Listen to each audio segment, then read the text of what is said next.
Hello, film fans. Welcome to the Film vs. Film podcast. My name is Martin Harries, your host, and I'm joined by the film encyclopedia man, Boaz Dix. We are a couple of filmmakers on occasion, but mainly can't stop yapping about movies. On this podcast, every episode we pick a topic from a film that's coming out at the cinema or on VOD. Myself and Boaz pick our favourite film from that topic, and we battle it out to decide which film will become the greatest film of all time, according to two film geeks from Wiltshire, England. If you enjoy this podcast, please leave us a review and subscribe.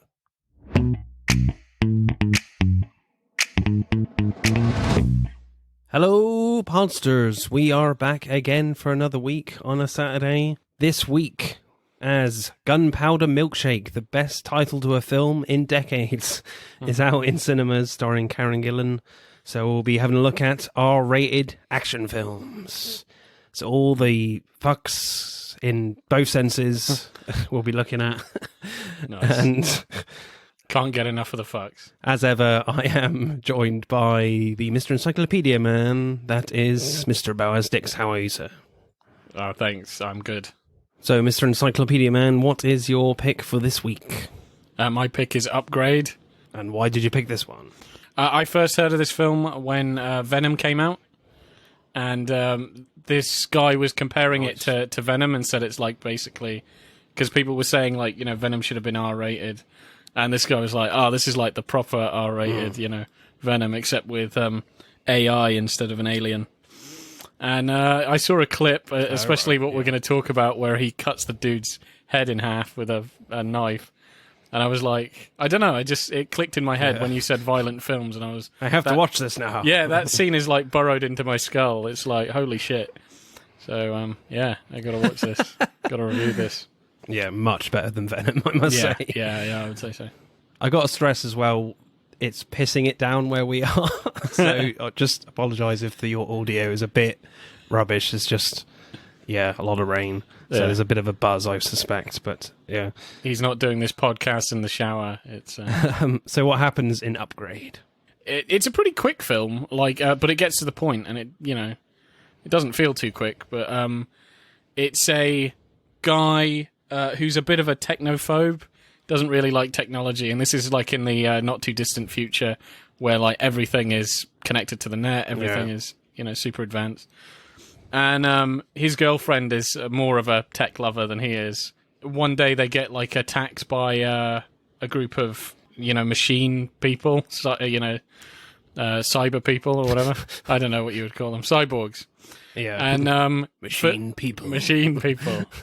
And for like no reason, they kill her and shoot him in the spine, so he can't move. And then he gets an offer from this guy that I think he's worked with or something. I can't remember if he worked with him, but I think his wife was a big fan of his. Yeah, I think that's why he sent her to see him. Anyway, he sort of says there's this experimental technology I've made. Which you can put it in, it's a chip, you put it into your spine, and you can walk again. And he does, but that chip is actually sentient and helps him get revenge on the murderers of his wife. Yeah. And makes him into a kung fu machine-kicking badass. Yes, it does. I really like this film. It really surprised me on how good it was. And then I had a look at who the director was, and I was like, oh yeah, it's that guy. It's directed by Lee... Whannell, who's done the latest Invisible Man film. So, and I recently got that on DVD, actually, Blu-ray. Nice. So it'd be cool to watch that, and it's supposed to be really good, that. So, yeah, I really like this. I thought the action and the direction was really creative. I've never seen much like it before this. Yeah, I thought it was great. Let's get straight into directing then. I like the scene after the car crash when he gets kidnapped by some bad guys and Fisk, played by Benedict Hardy, is intimidating Asher Trace, played by Melanie Villaggio, and all of a sudden he shoots her, but he's still in like a mid-shot and you don't see the gun and it comes like from nowhere. And I was just like, oh shit, he just shot her. Yeah. Okay. And then moments later, Gray, played by Logan Marshall Green, gets shot as well, and it's just like completely out of nowhere. I didn't expect that at all. It was kind of a good opening there. obviously after you've seen it, you know it's because of they're hiding the fact that they've got these like guns implanted in their arms, but you don't know that the first time you watch it. You just assume that it's just a handgun, and they're just not just showing it. They're reloaded in the coolest way, you know, where they start putting them through their is it elbow? They're like putting ammunition through their elbow. Yeah. So fucking weird. But it was kind of like a nice trick there by the director, just hiding the kill, just to make it surprising, but actually just hiding this other fact that they're like they have a cyborg gun in their arm, which I thought was really clever there. There's a really nice shot at the start of the surgery scene where the camera is outside of this like geometric dome, and the camera like tracks up the dome, and when it passes each one of the window segments, you see like a CG X-ray of Gray's body. When it's clear, it's just his natural body, you know.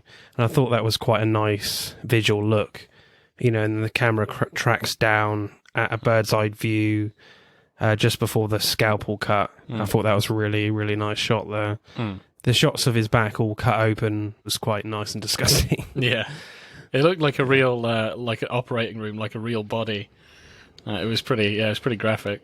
I love the directing in the first fight scene when Stem, the sentient AI, the chip in the back of his neck, takes over Gray, and Gray's body remains perpendicular to the framing of the shots. So when Gray gets up and leads forward and back, you get these incredible sharp tilts from the camera, and it's really visceral.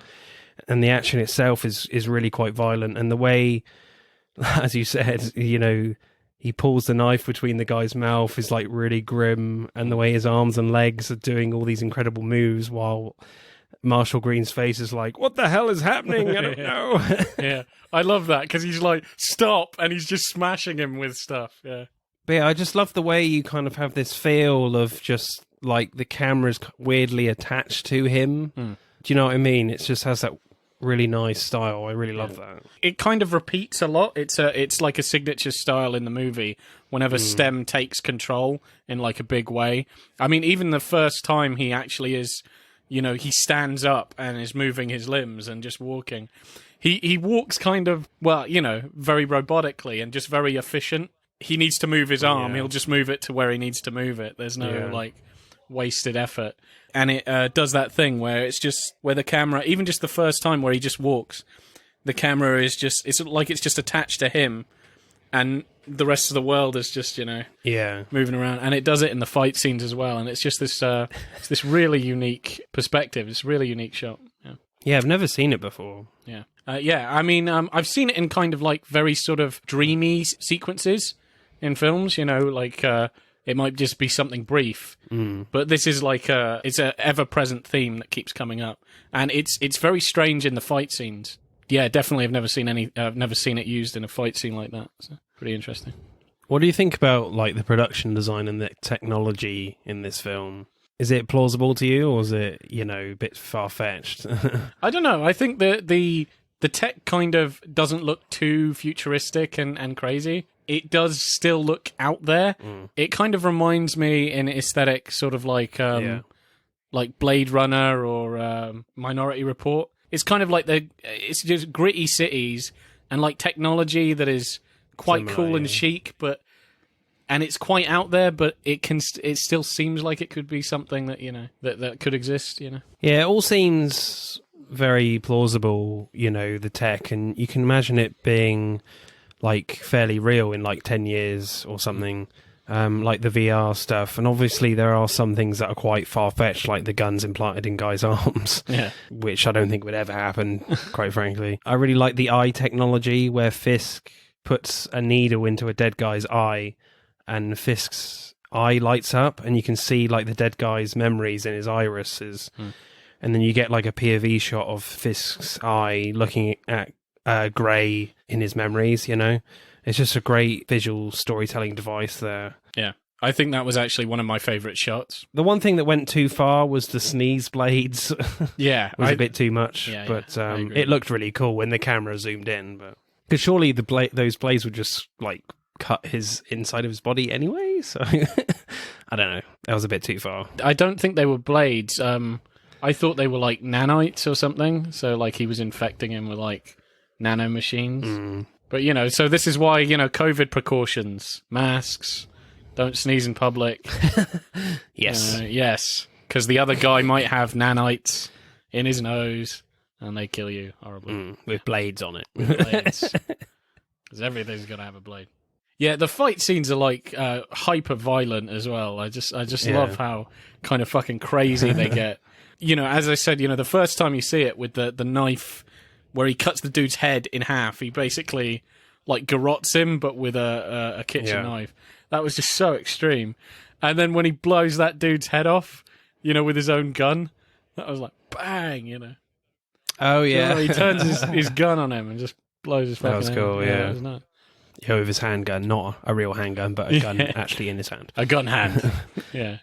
More like a shotgun hand or something. Yes, there you go. There's a really great shot where Gray escapes Fisk at Jamie's place, the hacker, and Gray does a load of like cartwheels and the camera just tumbles around him, on him, you know, at 360 degrees on its axis, and that looked really cool. I think the fighting style kind of reminded me a little bit of like some of the fights in Watchmen a little bit that we've done before, like this very sharp and precise punches and things. It kind of reminded me of that a little bit, that film Watchmen. Yeah.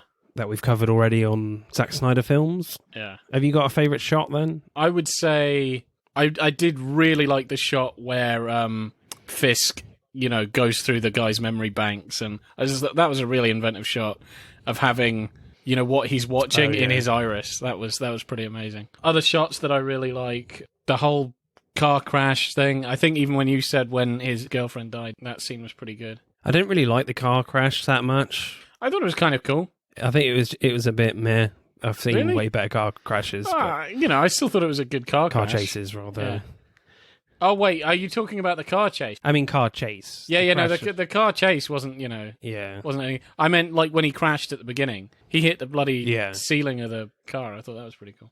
Yeah, it was wise they kept the camera on the inside. Yeah, I thought that's kind of cool, like, having a crash from, you know, the passenger point of view, where, you know, they just literally bang, bang, bang, bang, hit the walls, hit the roof. Well, that was pretty cool. Yeah, I think that's a director, like, knowing his limits as well. Yeah. Which is clever, I think. Yeah, it doesn't have the budget to, like, you know, show a car flip a bunch of times. I think my favourite scene... I love the scene where Gray is trying to find this hacker, Jamie, while Aaron is trying to, like, shut Stem down in Gray's body. And when Gray is, like, crawling along the corridor, the camera keeps shifting on its axis, like, really sharply, like Stem's perspective is, like, shutting down. You know, it's similar to the fight scenes, but not in a good way for Gray. You know, I really love that creativity where the camera's just, like, shifting rapidly, just, like, trying to fight off Aaron's hacking. You know, I love that. I've never seen anything like that. I was just like, this is amazing. Yeah. So why did no one really talk about this film when it came out? I was like, I didn't hear much buzz from this film. Yeah, no. As I said before, I really only heard one review, and it was just because it was closer to the Venom thing. And he was like, you know, you should watch this instead. But yeah, no, it's a really cool film. Yeah, it's a shame it didn't get the recognition it deserved. I was just gonna say the fight choreography for like the last fight, that was pretty cool, especially when he kind of works out what's actually happening. That, you know, the main, you know, the actual bad guy is Stem. That he tries to stop himself from Stem from killing the people there, like Gray and the girl and stuff, and he stabs himself in the hand to keep himself from actually engaging in the fight. Do you remember that? Oh yeah. Like pins himself down, and like Stem just pulls his hand with the knife out of the bloody table, and then fights and then stabs the dude in the head with the knife. Oh, and kills Aaron. Yeah, with his knife hand. That was that was crazy. Pretty brutal. He's literally trying to stop himself from killing like these people. You know. It's like a fight against his own body. I thought that was really cool. Yeah, really great performance by Logan Marshall Green. Really great there. He does look like a guy that he's not in control of his body at all, you know. It's just amazing how he does that. But yeah. Score for me for directing. You know what? It's good, man. I think this director's got a real bright future, and I hope he gets like a really big gig in the future. Really looking forward to seeing Invisible Man with Elizabeth Moss. So I'm going to go like 9.1, Yeah. I think. Yeah, I think that's a damn good shout. I was going to go 9, so I'm going to stick what was in my head. But yeah, definitely in the 9s. It's just such creative camera work and use of action. It is really quite amazing, especially I think it is a lower budget film, but it's just, it's really cool. Uses every bit of money. Yeah. And I would say, like, because one of the things I didn't know is how short it was. It's like an hour, 40 minutes, but I think it uses its time incredibly effectively if we get onto script writing. It's just, it doesn't, none of it's wasted. None of that time's wasted. Yeah. Straight to the point. So script then, what did you think of the script? Yeah, I quite like it. As I was saying, like, straight to the point. And Gray, is an I quite liked him. I thought he was a likable guy. And yeah, the whole world of it is pretty interesting. It's not like, the most fleshed out sci-fi world, but it's still pretty cool. Yeah, and it's got, quite a tight focus on a few characters. Yeah, and like, the twist is, it's devastating for him. Yeah, I didn't see it coming. Yeah. I thought that was a really good twist. It was a really effective 180. I actually really liked the end where we find out Stem was, behind the whole thing. I guess for some people, they might have seen it coming, but I didn't. I don't know. I was just so into the film. I was like, oh shit. Yeah, of course. All he wanted was a human body to evolve and was just manipulating Eren and Gray. He's like Pinocchio. Pinocchio? Okay. Yeah, he wants to be a human boy. Yes. To a certain extent, yes. Just less murdery. Yeah. And not made out of wood. Stem threatens to shoot Gray in the head, and then we cut to Gray in a hospital bed, and he's with his wife, Asha. And then you're like, oh shit, has he just killed him or something? And then we cut back to Gray, alive, but Gray's mind isn't there anymore. It's all Stem. And Stem has broken Gray's mind, and then Stem shoots the detective and kills Eren. And it's like the film ends on a really sad note and a happy note at the same time. Yeah. Because Stem is like roaming free to do whatever the hell he wants to do, but Gray ends in a really happy place with his wife, eternally, It's kind of a really positive and bad end at the same time. And it was just like, this is really great writing. I'm loving it. Yeah, I do feel like the ending, it has that, it's like this emotional dissonance where you feel like, oh, this is horrifying, but actually, is this a good ending?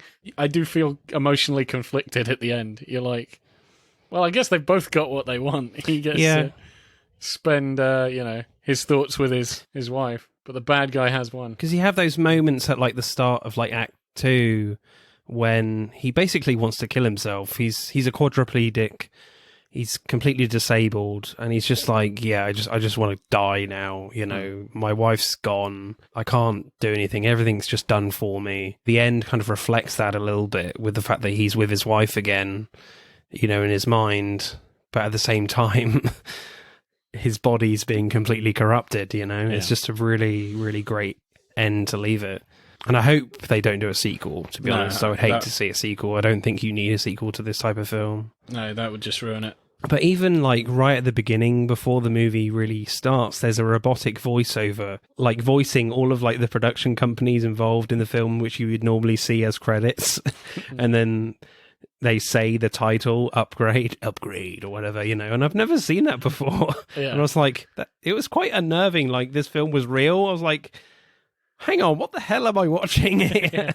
Yeah, no, it's weird. I've got to say, I have never seen introductory, credits just spoken, especially with the robot, because it's the theme. And plus, it's a Blumhouse film, so, they make a lot of, like, cool horror films at the moment, so that was nice to see that name attached.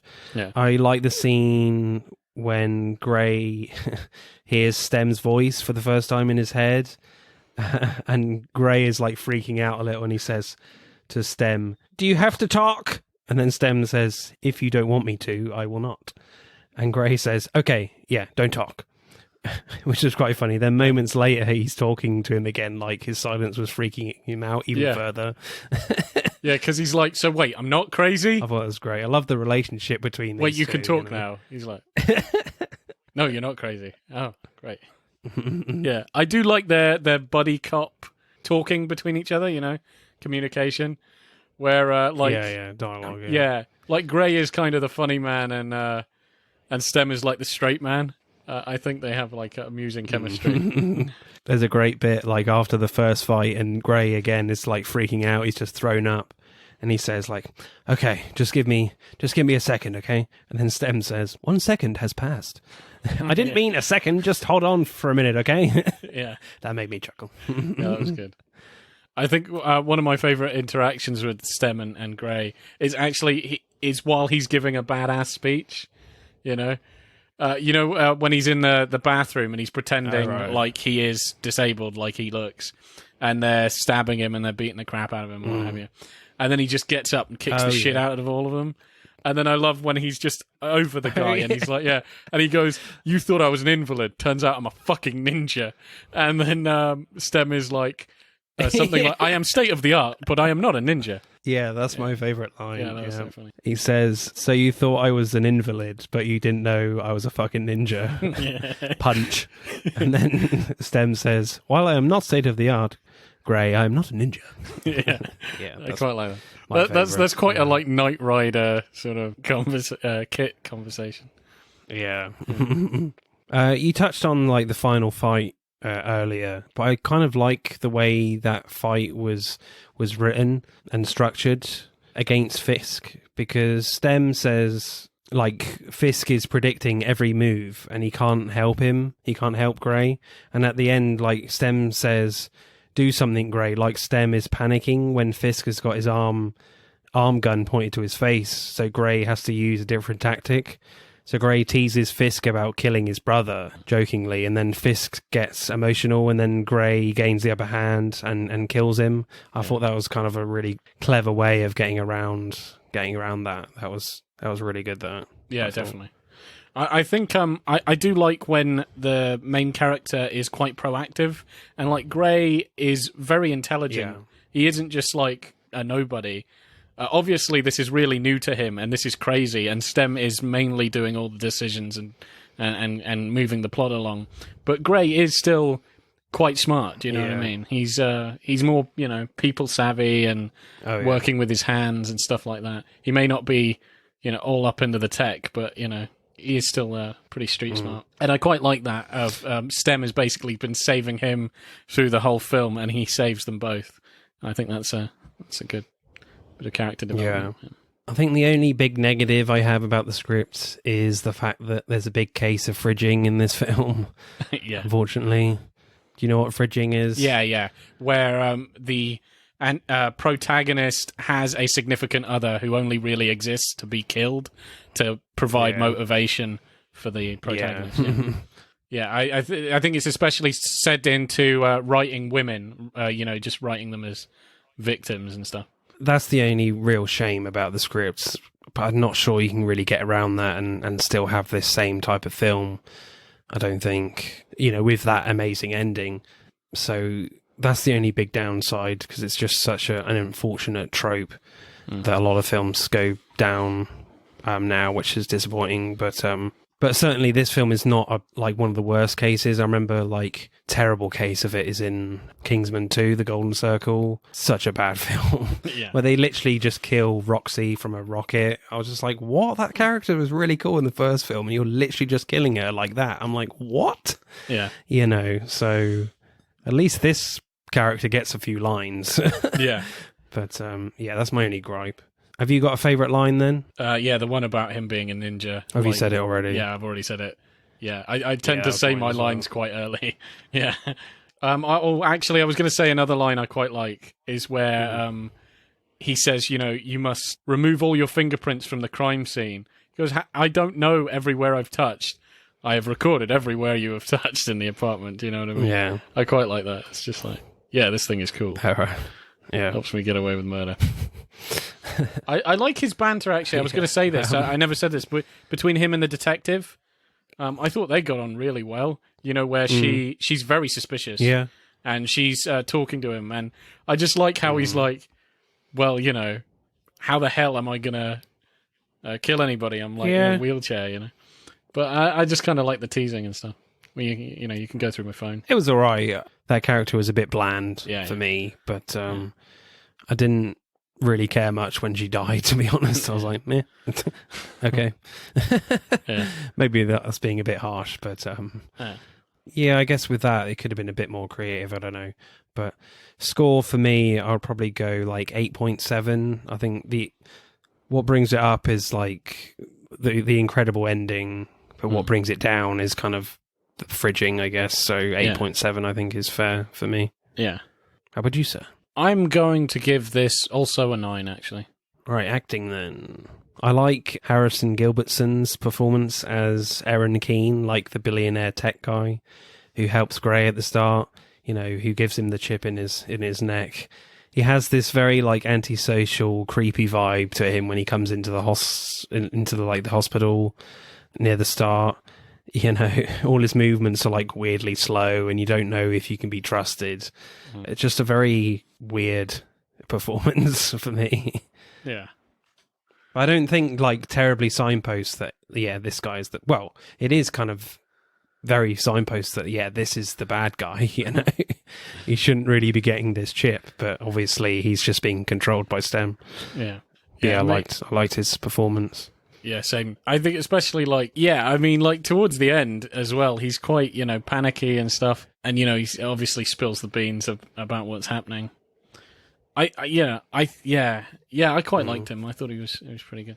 I really like the piece of acting from Logan Marshall Green after his surgery when he moves his arms and like tries to stand up for the first time, and his limbs are trembling. And I think a little scene like that is like, it's harder than it looks to make it look convincing with the trembling. And I would say that's quite hard to do for an actor. Would you say? Yeah, that's pretty hard to do. I would say it is. Like, to make it look good on camera, I think that something like that would need a lot of skill and work and quite a few takes, I would say. Yeah. So that was quite impressive for me. Yeah, because you can sort of tell like a premeditated tremble a lot of the time. I do get you. Yeah, I think his acting was really on point. Just everything. I believed his emotional journey as this character. I thought the character was great, and it was helped by that. Even just the choreography of just the fighting alone, and just when he's being controlled by STEM.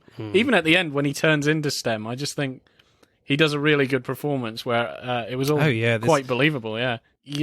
I just really like his performance. Because even from that first shot, when you see when STEM is in full control, you kind of can tell immediately. Yeah. Before he even says anything that, oh yeah, shit, hang on, something's not right here. He doesn't have to say a word. It's like you can just see it in his face that just something looks really wrong, And again, I think it's just how they've done it in the choreography and the physical acting of just STEM has this characteristic of he doesn't want to waste any sort of motion. So, when he's walking controlled by STEM, it's very specific. It's very controlled. He has like this very like overly straight back. Yeah. When he walks, and it's like a little robotic, but not too much to look silly. And there's like an incredible balance that Logan Marshall Green brings with like the robotic movements and the natural movements. There's just a great balance there with his performance. Just really impressive. My favorite performance is Logan Marshall Green. Yeah. Really, I don't think anyone else comes close, I don't think. No. I think I agree. I think the only other actor that I thought, I don't know, might be kind of close is like Fisk, the guy that plays Fisk. I did quite like just like the atmosphere from him, especially when he got like sanctimonious and like angry. But I don't think he really had enough camera time or anything not enough like screen time. No, not really enough screen time. Benedict Hardy. But I guess, he was after him, but I don't know. It was mainly his film, the main character's film. So score for me, I'll go like an 8.3, I think. Yes, Logan Marshall Green is really good, but that's about it. Like, everyone else is fine, Yeah. Logan Marshall Green is incredible, but there's like no one else really that matches his level. Yeah, so I'll go 8.3. He doesn't have a sparring match with anybody quite of his caliber as an actor, But, I mean, even the scenes where he's just on his own, they're just great. Yeah, maybe like maybe like an 8. Cool. Right, let's add up the scores then for Upgrade. It's a good score. Upgrade gets 52.1. That is a pretty good score. I think this one could be really tight. Right, my pick then is John Wick Chapter 2. So why did I pick John Wick Chapter 2? Well, I had quite a few options for this one, as, you know, this is quite an open subject of R-rated action films, so I had quite a few in my head, like, you know, well, all the John Wick films, like Die Hard as well, and Kill Bill, but then I ended up having two at the end, John Wick 2 and Kill Bill Volume 1, and I eventually went for John Wick Part 2, Chapter 2. There's more to talk about because of the whole, like, world is really quite unique, and the action is quite unique as well, and a lot of it as well. Why John Wick Chapter 2 and not the others? I think probably John Wick Chapter 3 Parabellum probably has more action to it, but I think the story does get a bit convoluted and a bit too complex, I think, for my liking. Yeah, I do think it gets pretty muddled. So what happens in John Wick Chapter 2? Well, John Wick is kind of pissed that he's always pissed. His car's been stolen, so he gets his car back with a bit of car foo and a bit of wrestling, a bit of fighting in this hangar, gets his car back. A little banged up, you could argue. I like how the mechanic guy said he'll get it ready by Christmas 2050 or something. Yeah. It's pretty... Because he says, like, the engine is just about to fall out. So I'm just like, dude, you could have just drove off straight away. You didn't have to kill everyone. He's John Wick. He must kill everyone. But then when he's in his house, a character called Santino Di Antonio turns up, played by Richard Scaramisco. And he wants him to kill his sister because she's on the high table and he wants to be on the high table instead of her because... I don't know, sibling rivalry or something. Because he's evil. John Wick says, no, I just know I'm not in this game anymore. But, well, what he realizes, what they both realize, but we don't, is what we soon learn is that they have a blood oath. So to get out of this Hitman world, San Antonio did a massive job for Wick so he could get out. But he does this, like, blood thumbprint in this nice case thing, so whenever he comes back, John has to do a favor for San Antonio, D'Antonio, whatever he's called. And obviously, because John says no, his house gets blown up, and he's forced into doing this job for him, and it goes from there, really. And then D'Antonio betrays him anyway, because he's like, oh... You wouldn't think I would not avenge my sister, did you? So John Wick basically ends up trying to kills everyone, pretty much. So, and then it goes kind of horribly wrong for him at the end, where he has an open contract on him because he kills D'Antonio at the end on continental grounds, and you can't do that.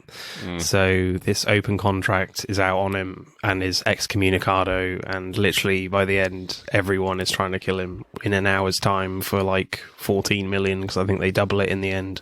Yeah, I really like this film. I think it's really action-packed, and I think one of the main things I like about it is that you could see all the actors actually doing all the stunts themselves. They really bring the camera out and keep it fairly wide. So you're like, oh yeah, shit, there's no stunt people in this. Keanu is basically doing it all himself. Yeah. Which is really impressive. Yeah, definitely. What do you think about this one then? Yeah, I agree. I think the action in it is amazing. Stunt work is phenomenal. It looks it's so brutal, it's so cool, there's so many good set pieces. And I agree, the fact that you see it is Keanu Reeves a lot of the time, it kind of adds weight to it, It makes it a little more special. So, directing then, I love the opening scene where it goes straight into a car chase. Yeah, it has like a Buster Keaton film being played on the side of a building. I thought that was funny because Buster Keaton is like the first stuntman, basically. And you have this film, which is just... I mean, it's directed by a stuntman, written and directed by a stuntman and stunt coordinator or something. Yeah. And there are so many, like, real-life stunts, so, great homage. Yeah, Chad Stahelski. Yeah, so, the opening scene is like a car chase in the streets of New York at night, which look beautiful, by the way. And like the roaring sound of the Mustang engine like really comes through in the soundtrack. It's really nice. But what I love is the fact that we don't get a good look at John Wick. I love it in films when they shoot around the main character's identity at the start, when you know exactly who it is, and I think probably my favorite case of that type of scene is in Raiders of the Lost Ark at the start. It's probably my favorite example of that.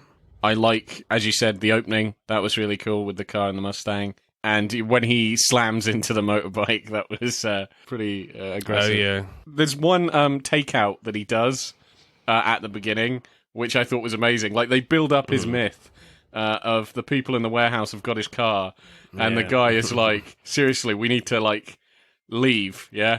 And the guy's like, it's just one man. It's like, it's John Wick. Oh. And, like, they just kind of build him up. Telling like stories about him while he's just killing men in the background. And one of the craziest takedowns he does, because he's just making them disappear and just killing them. Splinter Cell, like there was that guy that lights up a cigarette. Oh, yeah. I just thought that was crazy. How did they shoot that?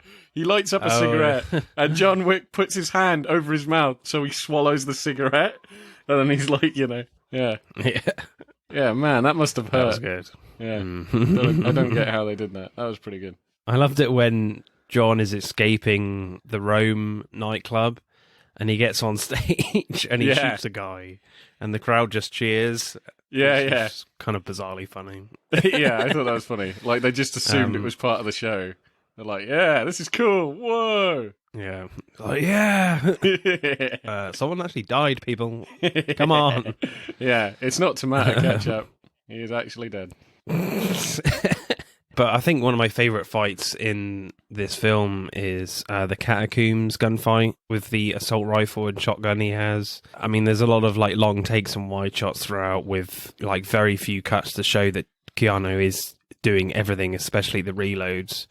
That's all him too, You don't usually see that, and it makes the scenes more realistic too. And Chad Stahelski, the director, described Keanu Reeves' gun work with the targets as like world class. And there's lots of YouTube videos of Keanu doing that. Check it out; it's really impressive what he does with that. I think it's on probably the extras on the DVD as well. But what I love most is the sound effects of the guns, especially the shotgun. It sounds like really booming and powerful. My only gripe, though, is that it's a little too dark at times with the lighting, so it's difficult to tell who he's shooting sometimes, but that was just a little thing. I was going to say, where he kills the Santiago sister? Oh, yeah. Mm-hmm. Yeah. I quite like the scene of that where she slits her wrists, lays in the bath. D'Antonio, yeah. Lays in the bathtub. And you have a bird's eye view of her, bleeding out in the bathtub. And it reminded me of, like, angel wings. How her blood just kind of emanates out of her wrists. Oh, yeah. Yeah. I thought that was pretty cool. Like, pretty awesome religious symbolism taken from, like, a grisly, death and stuff. I quite like the fact that she's not letting John Wick kill her, even though he does shoot her in the head, but... Yeah. She's taking control of her death. She's not letting him kill him straight away. She's just like, all right, I've got no way out here. All right, I'm going to do it myself. Screw you. I'm not going to let you have the satisfaction, even though John has no satisfaction killing her at all, but because he has no choice. But yeah, that was a good scene there. His fights with Cassian. Oh yeah, yeah, I thought they were great. Especially like his second fight where. Where they go down, they tumble down the stairs and all that. That was so intense. Ah, that really hurt. Yeah. Because they kind of start off with, like, trying to shoot each other, like, through the cars, and then it's kind of like fisticuffs again, and it feels, like, really painful. But, like, what I loved is the fact that it doesn't feel choreographed, which is always a good in my book, for a fight. And I think... because the pace is really fast, it's really creative with like the knife work, and they both get their guns out at one point and try and shoot each other on the ground, which is quite good. And there's some great wrestling moves in there too. Again, the camera is fairly wide, so the actors are actually doing it. But yeah, the falling down the stairs, like ouch, that felt quite painful. Yeah. I mean, the stunt guys must, I suspect, were not looking forward to that night, you know. Yeah, no, I definitely, I agree with you there. And it's like, I think they go down like 3 lots of stairs, 3 or 4, because they go down, and then they stand back up, kick the crap out of each other, and throw each other down another set of stairs. You're like, good God, try something else.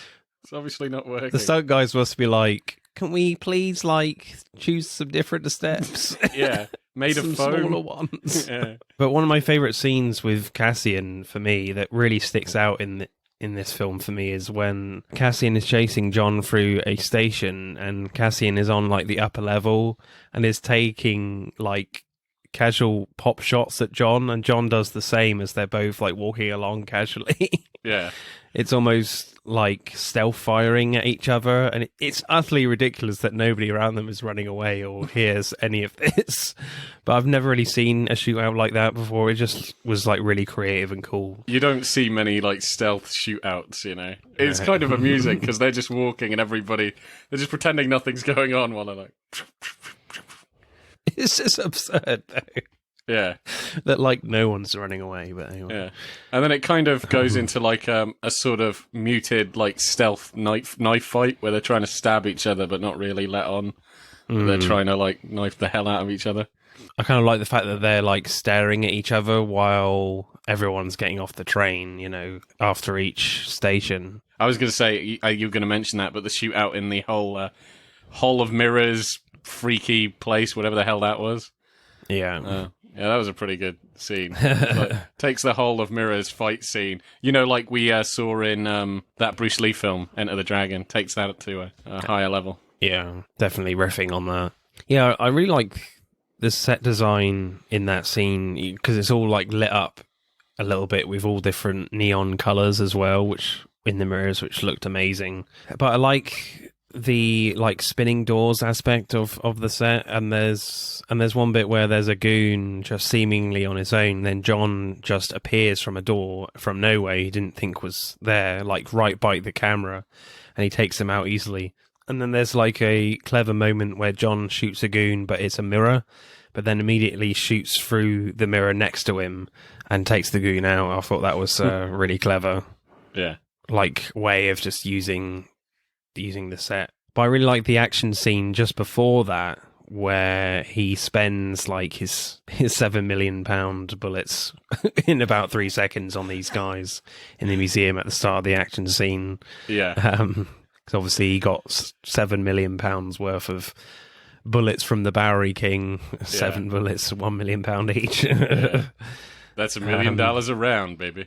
But the scene shows off John Wick's iconic gun fu, and there's lots of great bits where he chucks an empty gun at a goon and then nicks the guy's gun and takes out a load more. He shoots a guy through a wall, and Keanu shows off a one-handed reload, which looks really impressive and cool. I just love all that, the gun fu stuff. It's just really creative, and you can get, I think, creative with the choreography. You could tell they spent a lot of work and time on that stuff. It was also really cool having him, the stare down with Santiago, where he kind of appears in the middle of his party in the museum. And it's just looking at him, yeah. And I just love how everything's hustle and bustle, and then everybody clocks on slowly, that he's here. And just, everything, everybody quiets down. I do like that. Have you got a favourite shot then? I got quite a few. There are quite a lot of shots, both camera and bullet, which are really cool. Yeah. There's some really kind of just strange ones. Do you remember when he was leaving the Hall of Mirrors, and you have this? It kind of messed with my head a bit, where he's walking, and the doors have mirrors on them as well, and you think he's just it's a shot of him walking towards the camera. But then it's that's actually the doors you're looking at, so it must be first person, where it's okay. his body, doors open, his body. It just looked really trippy. That was a pretty weird shot. Right. I've never seen that before. And I like also, we haven't talked about this, but the usage of subtitles I think is fascinating to incorporate them as a design choice, an art almost in the film. Yeah. Yeah, I really like that. It just Like, makes them like really stick out, you know. yeah. Like with Ruby Rose, who's deaf, a deaf character. It just makes her character more impactful with the really stylized subtitles. Yeah, definitely. My favorite shot is right near the beginning, the shot where John gets his car back and it jumps out of the garage. It's like so nice with a little slow motion, just a really gorgeous shot that where it jumps in the rain. That was just really nice. Yeah. I do like a car stunt. So, directing score, Boaz, what are you going for? Yeah, I'll give this quite a high one because it's visually amazing. Stunt work is great. The sets are great. I like the style of it. You know, the as we were saying, the subtitles, just everything. I think it's just so well designed. I'm going to give this like an 8 point. No, not 8 point, 9.4. Yeah, I don't think I can argue with that, really. I think my favourite aspect is the fact that they're not really like hiding of, you know, what these guys can and can't do. It's either they can do it or they can't. So they bring out, you know, these wide lenses and they make the guys do all the choreography themselves. Yeah, it does go tight at times, but I think that's just for the intensity of the action in the like the fisticuff wrestling fights between Cassian and John. But you know they're both doing it for real. So there's only very few parts where they're not. So just for that aspect, I think it's got to be right up there. The fact that these filmmakers are so committed to that, to doing everything for real. And the story and the lore is really good as well. So I'm going to go like 9.2, I think. Right, screenplay then. There's a lot of great stuff in this screenplay. Like at the beginning, Abram talks to his right-hand man at the start about how dangerous John Wick is, and it's like intercut with John like taking out a load of men at the same time, and obviously still hiding his identity until the last shot where Keanu walks out of the darkness into the light. Yeah. Which is quite a fun shot there to see his face for the first time. But he ends by saying, "I can assure you that the stories you hear about this man, if nothing else, has been watered down." And then the phone rings, and Wick says in Russian, "You have my car." Abram says, "The Baba Yaga." And he seems like really freaked out by it. You know, and it just reestablishes John Wick as this insane, badass motherfucker. To be Oh, yeah. 100%. He's fucking crazy. Don't mess with this shit. Like, people always mess with him. You kill his dog, you steal his car, burn his house. Are you stupid? Yeah, they just don't learn, these bad They don't guys. learn. Yeah. What I think is cool is I actually quite like Santiago. I was going to say I like the villain. I think he's probably my favorite villain in the D'Antonio. In the John Wick series. And you could just tell he's just like a slimy, fucking arrogant, you know, jackass. And you could tell he's shit scared of John, like he's pretending to be all brave. But I think he betrayed John because he knows, like, once I don't know if he actually intended to betray him at the beginning, is the thing, like, on a rewatch, watching it again, or if he just came up with that plan because it's like, when John does this hit, you know, he's going to have revenge, like, for his house. He blew up his house, you know. I don't know if he was just preempting that. What? The fact that D'Antonio was going to try and kill John after he killed his sister, you mean?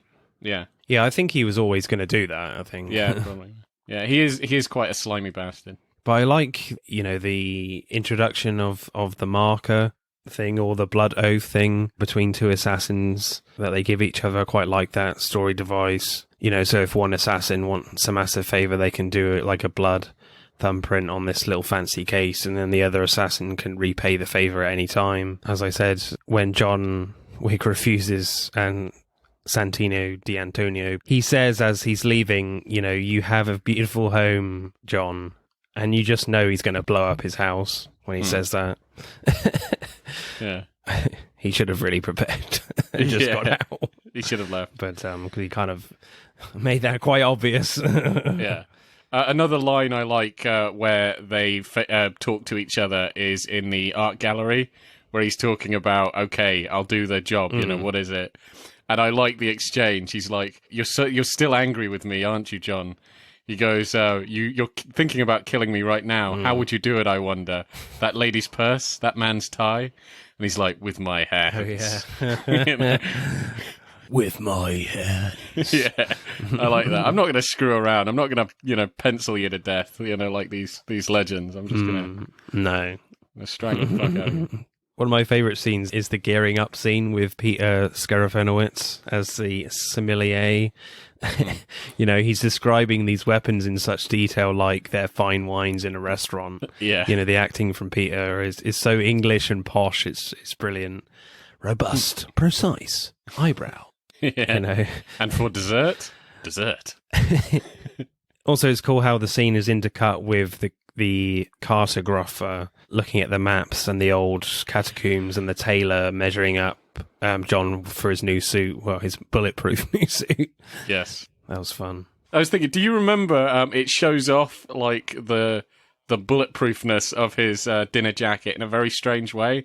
Where there's that intercut of 3 times assassins were going after him when the bounty has been put out. That big fat guy, that violin player. Oh, right. And those Asian guys, where he does some cool things, like he kills those Asian guys with a pencil, which is, a big thing they always talk about in both the films. You finally get to see it. But also, like, he uses his dinner jacket as a shield, like a Captain America sort of thing, where he blocks her bullets with his dinner jacket, like doing that. I've never seen anything like that. That is so weird, But it was just showing like how awesome that dinner jacket is. It's a Captain America shield of dinner jackets. I quite liked it from the tailor when he was saying, like, it's bulletproof, but it's quite painful, I'm afraid. Yeah. I like the little dialogue scene between John and Cassian just before the action scene in Rome, where Cassian just says, John. And then John says, Cassian, you working? Yeah, you? Yeah. Good night? Afraid so. Yeah. I'm sorry to hear that. And then bang, bang, and then you find out they have the same tailor. Yeah, definitely, yeah. They're both bulletproof. With the bulletproof suit. Yeah. That was really awesome. I like that. It was like a Western quick draw. I quite like that bit. And at the end in Central Park with Winston, John Wick says, then why am I not dead? And Winston says, because I'm deemed it not to be. And then Winston does this nod to his man and says, now. And then everyone in Central Park, the Central Park area, just stands still, which is a really cool visual, but it seems like everyone in New York is an assassin. Yeah. Yeah, I mean, no normal people around. There's no normal people, yeah. I think there's like one tourist who happens to be a real person. But it to Still me, walking. it kind of doesn't make that much sense, the world where like almost everybody, even the homeless, are assassins, because it's like, who's going to pay you? I mean, why are you doing this charade? Like, everybody's an assassin. It just seems a bit strange. Maybe work is just, the economy has gone to shit. The only thing you can get paid for is being an assassin. Yeah. I mean, there's a lot of great, cool lines in this. Consider this a professional courtesy. Well, of course, John. Yes, John. Whatever you like, John. Would you like a back rub with that, John? From the Bowery King. Oh, yeah, that was good. Thought it was awesome that they got them back together. Lawrence Fishburne and Keanu Reeves. It's amazing. It's like just a fabulous reunion, And they even, in the third film, they even nick the line from Matrix when he says, oh, what was it? Oh, what do you need? Like guns, lots of guns. Yeah. It's like they know what the fans want to see. You get these two actors back from the Matrix. Yeah, you gotta make a nod to it. I do like how the Bowery King, though, Lawrence Fishburne, is nothing like Morpheus. Absolutely nothing like Morpheus. Yeah. He's really going for it, Lawrence Fishburne, in this. Like, John says to him, so I guess you have a choice. You want a war, or do you want to give me a gun? And then Lawrence Fishburne says, somebody, please get this man a gun. Yeah, he was having fun with saying that line. And Abram, played by Peter Stormare at the start, he has a funny bit where he says, he once killed 3 men in a bar. With a pencil. And then he says, yeah, I know, I've heard this story, sir. With a fucking pencil. Who the fuck can do that? I thought my accent was quite good there, anyway. I'm sure the Russian people would disagree. I think not.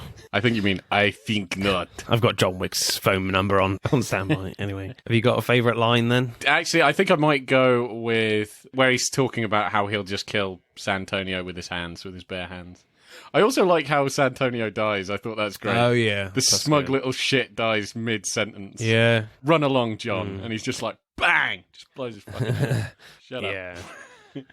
I mean, as soon as, like, John walks into the hotel, the Continental, when he's still holding his gun, you know he's going to shoot someone. You just, you know he's going to shoot D'Antonio. He doesn't really have much of a sensible choice, though, at the time. Because he can either leave the Continental and eventually he will be killed by, assassins. It's like, he's still got a hit out on him. Santonio can just stay there indefinitely. He needs his revenge. Yeah. What I quite like about these films is that, like, John, certainly in this one, like, John respects the rules, but he will only abide by the rules when he wants to, He doesn't give a shit. Yeah. He'll use the rules to his advantage, but when, he just, like, says no thanks to the blood oath, he doesn't care. Because he's John Wick. I can do what the fuck I want. When he just shoots D'Antonio, I'm not going to let this guy live. I mean, he could stay in the Continental for the rest of his life and be safe. But John Wick's like, you know what? No, screw that. I will kill him and then just face the consequences afterwards. I'm not going to let a stupid rule stop me, I like the line that Santonio says when they're in the place of mirrors and they're, he's fighting all of his guys. Yeah. And he's like, you could have just run away, John. Do you know what? I think you're addicted. I think you're addicted to the vengeance. I think, since his wife died, it does seem like... Yeah, he's right, though, isn't he? It's not the littlest thing. I mean, like, this is quite a major thing. You blew up my house and tried to kill me. Like, you are going to die. But, yeah, he definitely does go... If he's going to have revenge on you, he's not going to say a word. He's going to fucking kill you. It doesn't matter who comes in the way. You're going to die. So my favourite line is pretty much near the end from Keanu Reeves. And he says, Winston, tell them all. Whoever comes, whoever it is, I'll kill them. I'll kill them all. And there's like a nice push in on Keanu Reeves as he says it, just to make it more epic. And then Winston just says, of course you will. Yeah. And then just, John runs off. I like his smile because it's like, I think he's like, yeah, of course you will. Like, it's such a stupid thing to say. Of course you're going to kill everybody. And I like it in the third film where Winston's like, I think the odds are fairly even, to be fair. Yeah. All of New York versus John Wick.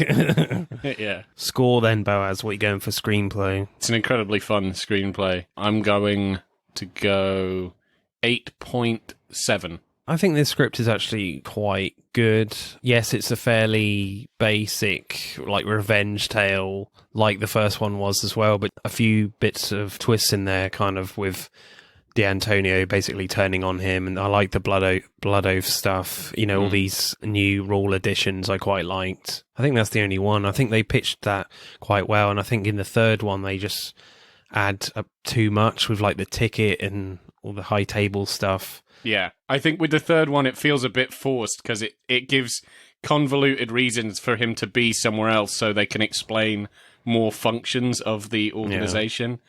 Yeah. And rather than what's, it's like to make an excuse to flesh out the world. I think in this, it feels very natural. He should be here and he should be here and he should be here. Yeah. And you're learning more about this system. Yeah. So I think they pitch, like, the additional rules and things quite nice and perfectly. Yeah, I'll go 8.7 as well, I think. So acting then. I love the acting from Peter Stormare when John Wick is taking everyone out in the hangar and it cuts to him sometimes in the chair doing, like, these shifty eyes, like he's shitting himself. Yeah. Like, it's like, oh shit. And it's quite funny. When is he going to come? Yeah. You can tell he knows this was a really bad idea. He's so arrogant, though. And there's some great, like, car foo, if you will, at the start. And there's a bit, as you said, when he takes out a motorbike by leaving out the car door and the car door goes flying. But you can actually see Keanu Reeves is actually driving the car, and they're not cutting around him, where they often do that in films, which I thought was really cool. The fact that they're not just with the direction not showing that you can do all the fights, but you can actually drive this car like a stunt guy as well. The fact that you can see the whole of his body in the car seat, I thought was a really clever move there.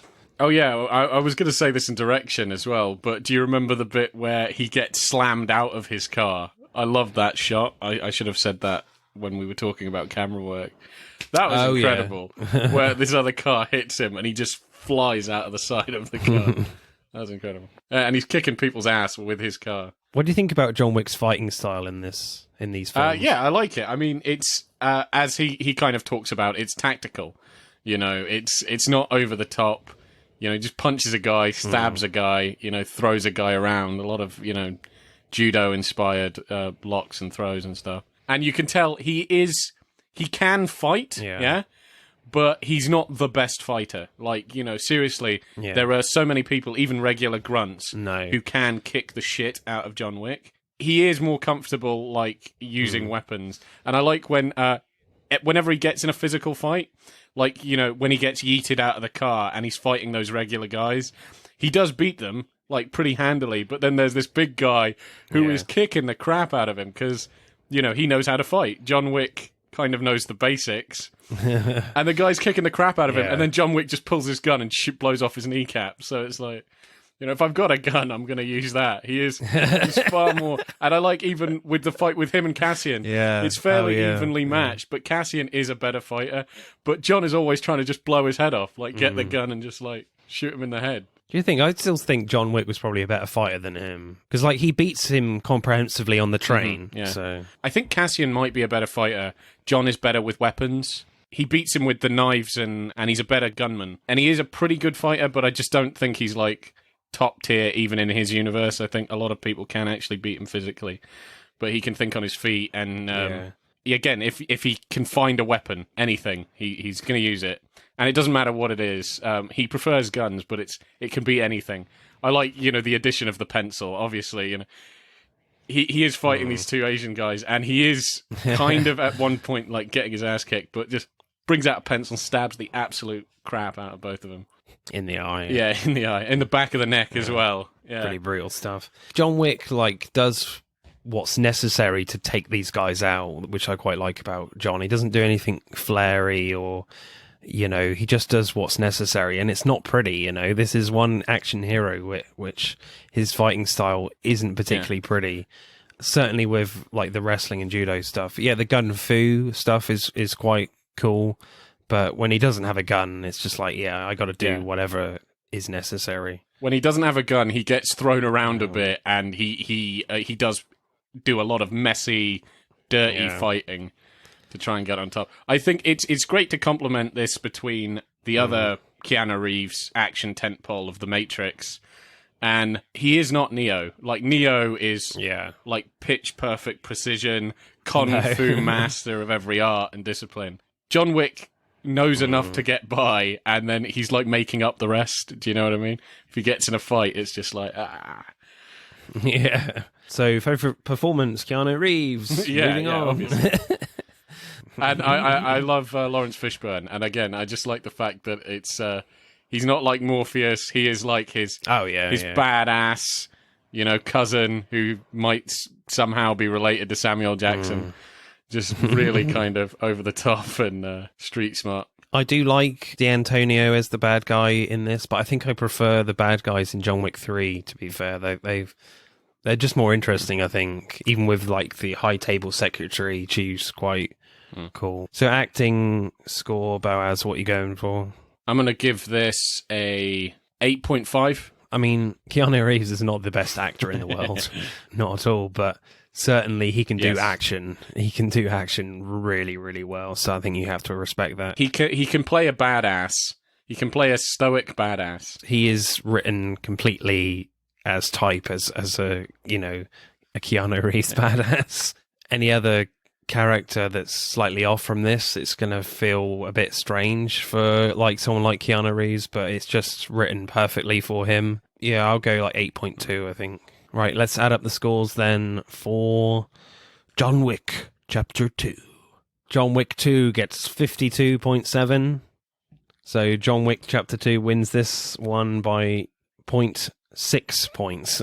Really? Holy crap! That's 0.6 holy shit. points. That's close. To be fair, to upgrade it, put up a really good fight. I just want to see a fight now between John Wick and Grey Trace with Stem, you know. That'd be such a cool fight. I think Stem would win, probably. I think Stem would kill him, like, pretty quickly. Yeah. I think if you give, like, John Wick all the guns, give him all the guns, and then I think he's got a pretty good shot. But otherwise, yeah, Stem is just way too precise. Right. Next week, as Old comes out in cinemas across the world, we will be focusing on M. Night Shyamalan films, who is the director of that film.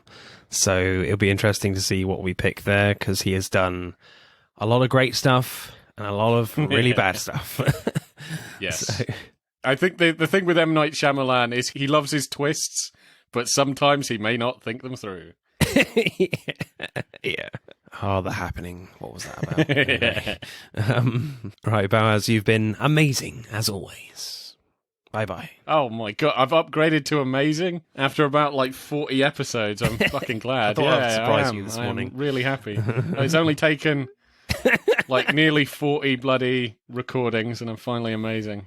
All right, yeah, you've been good. All right, Thanks, see ya. Bye. Bye. That's it for this week's pod. Thank you for listening. We hope you enjoyed it. If you would like to find out more about the podcast or suggest future topics for us to discuss related to upcoming releases, let us know on Instagram at Film vs. Film Podcast and on Twitter at FVF_podcast. Remember, please subscribe. Pod signing off.